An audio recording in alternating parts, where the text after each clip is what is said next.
कि हमने एक मिसाल सुनी कि माँ एक ऐसी अजीम हस्ती है कि रात को अगर बच्चा बिस्तर गीला कर दे तो वो अपनी जगह चेंज करके खुद बच्चे को खुश्क जगह पे सुलाती हैं और मेरा ख्याल सुलाती थी।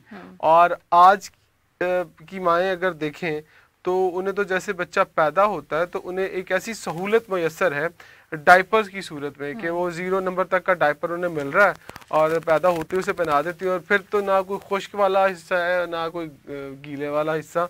तो ये सहूलत आज की माओ को मिल गई है। शायद इसीलिए कहते हैं कि जितनी पहले वाली माएँ मुशक्कत किया करती थी, कोई बात नहीं, ऐसी कोई बात नहीं। माँ का दर्जा जो पहले था वही आज भी है, सहूलत दर्जा वो है बिल्कुल। लेकिन अब कहते हैं ना हमारी माओ ने तो जिस तरह हमारी कहते हैं ना बच्चों की खिदमत की है, पाला, उन्हें मेहनत से जवान किया है, आज की माओ को तो बहुत सारे पैम्पर्स मिल चुके हैं मगर मेहनत फिर भी बहुत लगती है। आप एक बात बताइए, जब बच्चा रात को रो रहा होता है सिर्फ माँ ही उसको समझ सकती है कि उसको अभी किस चीज की जरूरत है, और कोई नहीं समझ सकता। अब जरूरत ऑब्वियसली उसे भूख ही लगी होगी या फिर वो सिर्फ भूख नहीं लगी होती, कुछ भी हो सकता है, वो सिर्फ माँ समझ सकती है। बच्चे के रोने का अंदाज एक ही होता है लेकिन माँ समझ जाती है कि इसको इस वक्त किस चीज की जरूरत है। खैर डायपर्स के हवाले से बात बहुत सारी प्रॉब्लम्स हल भी की हैं और बहुत सारी प्रॉब्लम्स खड़ी भी की हैं। तो जिस तरह से हर चीज के फायदे होते हैं उसके कुछ नुकसान भी होते हैं, तो डायपर्स के भी कुछ नुकसान हैं। स्किन्स बहुत डैमेज होती हैं बच्चों की और वो आपको देखना पड़ता है कि किस क्वालिटी के यूज कर रहे हैं। और उसके साथ साथ इस बिजनेस की जो डिमांड है और इसका जो एक फ्लरिश किया इस बिजनेस ने एकदम से पिछले 10 सालों में, आई थिंक मैंने कभी नहीं देखा किसी बिजनेस को इतनी जल्दी ऊपर जाते हुए। तो इस हवाले से हमारे पास एक रिपोर्ट है जिसमें तफसीलन बताया जा रहा है कि किन बच्चों को किस तरह के डायपर्स के नुकसानात से बचाया जा सकता है और क्या क्या नुकसानात होते हैं। आइए एक रिपोर्ट देखते हैं।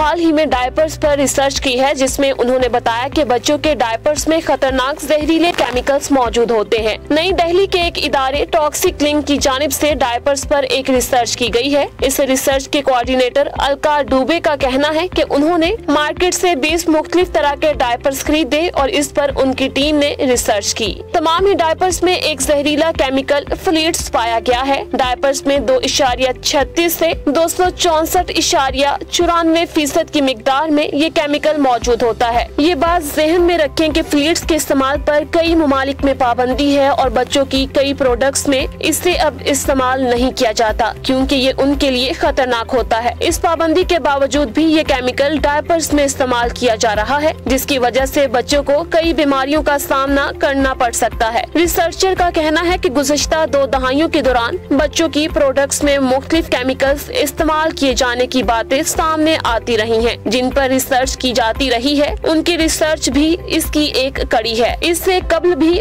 उनके इदारों ने बच्चों की फीडर बोतलों पर रिसर्च की थी जिससे ये बात सामने आई थी कि उनमें भी BPA नामी इंडस्ट्रियल केमिकल इस्तेमाल किया जाता है जो कि बच्चों के लिए नुकसानदेह है। इस रिसर्च के बाद हुकूमती इदारों ने इस केमिकल के इस्तेमाल पर पाबंदी आयद कर दी थी। रिसर्चर्स का कहना है कि चूंकि पैदा होने से लेकर 4 साल की उम्र तक के बच्चे डायपर्स तक बाकायदगी से पहनते हैं। यही वजह है कि फ्लूइड्स केमिकल एक तवील अरसे तक उनके इज़ा के इर्द गिर्द मौजूद रहता है जो कि बच्चों के जिस्म में दाखिल हो जाता है या किसी न किसी तरह जज्ब हो जाता है जिसकी वजह से बच्चों को डायबिटीज, वजन का तेजी से बढ़ जाना। इसके अलावा ये भी देखा गया है कि डायपर्स की वजह से बच्चों को एलर्जी, खारिश और इस जैसे कई दीगर मसाइल का सामना भी करना पड़ता है। हमारी हुकूमत को भी चाहिए कि वो मुल्क में बिकने वाले डायपर्स में फ्लूइड्स की मिकदार को चेक करवाएं, साथ ही दीगर केमिकल्स की मौजूदगी के लिए भी लेबोरेटरी टेस्ट करवाए जाएं ताकि मालूमात सामने आने के बाद कंपनियों को इन केमिकल्स के इस्तेमाल पर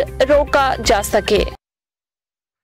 बिल्कुल, रिपोर्ट में जिस तरह बताया गया है कि गैर मेयारी पैम्पर्स जिन्होंने बच्चों की स्किन का बेड़ा गर्क करके रख दिया और मेरा ख्याल है कि ये माओं को और वालिदैन को कहीं ना कहीं सोचना चाहिए कि पैम्पर का इस्तेमाल का तरीकाकार क्या है, कितनी देर तक पहनना चाहिए, और फिर उसको इस्तेमाल करने के बाद डिस्पोज ऑफ किस तरह से करना है। बहुत सारे लोग हैं जो उन यूज्ड पैम्पर्स को अपने घरों में 2-2-3 दिन तक एक किसी बास्केट में रखते हैं और उसके बाद फिर उसे फेंकते हैं। बहुत ज़्यादा गंदगी भी फैलती है, तो हमें ये चीज़ें इस्तेमाल, जिनके फ़ायदे हैं उनके नुकसान भी हैं, और जिस तरह से आप कह रहे हैं कि उनको डिस्पोज ऑफ सही तरह से नहीं किया जाता, तो उसका भी ख्याल रखना चाहिए, अपने माहौल को, अपने इर्द गिर्द को साफ और शफाफ रखना चाहिए। मैंने तो इस तरह के लोग देखे, मतलब इसमें कोई ढकी छुपी बात नहीं है।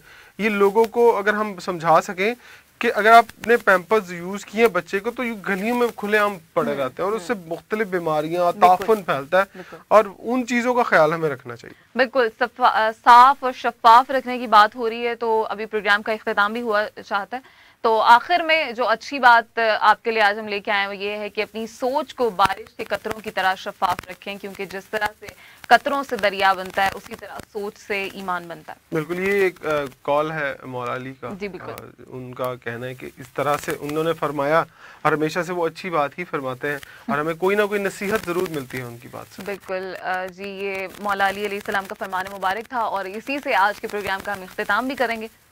तो आज हम अब तक के लिए आपसे चाहेंगे इजाजत। कल फिर दीजिएगा, कल मुलाकात होगी। अपना बहुत सारा ख्याल रखिएगा। अल्लाह हाफ़िज़। अल्लाह हाफ़िज़।